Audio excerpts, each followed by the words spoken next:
Shri Chaitanya techno school है आपके बच्चों के भविष्य की सक्सेस की एशिया's largest group of educational institution awarded Asia's greatest brand and more. Expert in Olympiads, CBSE curriculum. 36 सालों से quality education with 8 lakh students and 700 plus campuses का भरोसा अब रवाड़ी में. For admissions visit now at रवाड़ी. अपनी मांगों को लेकर आंगनवाड़ी वर्कर्स फिर उतरी सड़कों पर।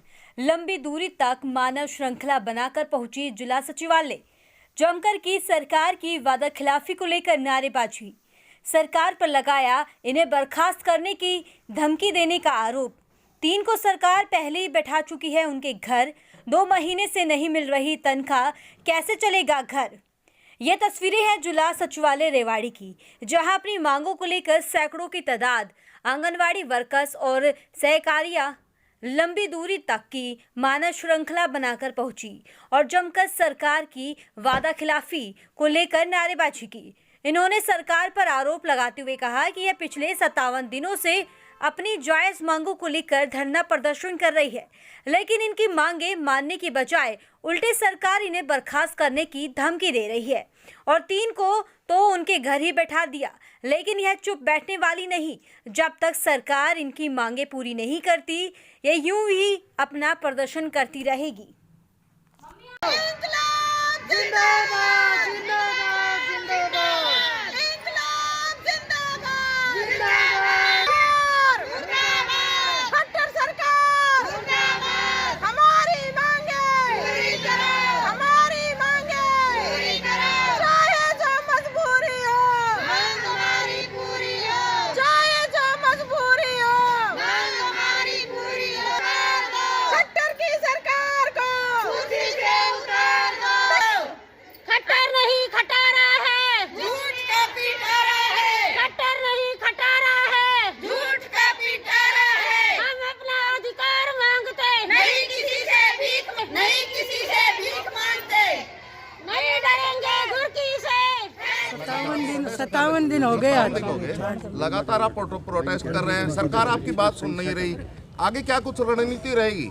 आगे अपना हड़ताल करते रहेंगे जब तक सरकार नहीं मानेगी। इतने 57 दिन हो लिए, इतनी ठंड में बारिश में बैठे हैं। हमारी एक एक बहनों का कम से कम भी 10-10 हज़ार रुपया तो किराया भाड़ा का लग गया। ऐसे थोड़ी जाएंगे, जो कुछ होगा वो देखी जाएगी, लेकिन जब तक हमारी सरकार मांग नहीं मानेगी इतना हम घर नहीं जाएंगे।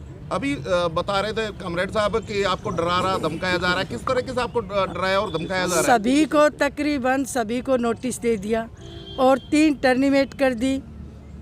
घर जा रही है वो, जो तीनों को टर्मिनेट कर दिया और रोजाना घर जा जाकर सुपरवाइजर हमारी बहनों को डरा रही है कि जब तक तुम नहीं जाओगी तुम भी टर्मिनेट हो जाए। तरह तरह की बहनों में डर बाढ़ रही है हमारा विभाग। आज ये आंगनबाड़ी की श्रृंखला है, नेताजी सुभाष चंद्र बोस पार्क से लेकर के यहाँ तक, और इन तमाम बहनों की आंखों में आंसू हैं। इस देश की आज़ादी के लिए जो हमारे देश के महान वीरों ने कुर्बानी दी, भगत सिंह, नेताजी सुभाष चंद्र बोस जैसे वीरों ने, उसमें एक ही बात है कि अपने हक़ के लिए विरोध करना, अपने हक़ की मांग करना। जब इन्होंने अपने हक़ की मांग शुरू की तो यहाँ से टर्मिनेट कर दिया गया। हज़ारों हमारी महिलाओं को शोकाज नोटिस दे दिया गया। और सबसे और वेदनापूर्वक बात यह है कि 2 महीना से इनको एक पैसा भी नहीं दिया गया। जो न्यूनतम जो 6,000 रुपया, 11,000 रुपया मिलता था, वो भी इसलिए नहीं दिया गया कि आप अपने आंदोलन से को वापस करो, तब आपको पैसा दिया जाएगा। अगर यही आज़ादी का मतलब है तो बड़े दुख की बात है कि राइट टू प्रोटेस्ट, विरोध करने का अधिकार के नाम से अगर हमारी रोजी रोटी को छीन लिया जाए, हमारे बच्चों से दूध छीन लिया जाए, हमारे घर की आवश्यक हमारा आटा छीन लिया जाए, तो आज ये मानव श्रृंखला बढ़ाकर हम आए हैं।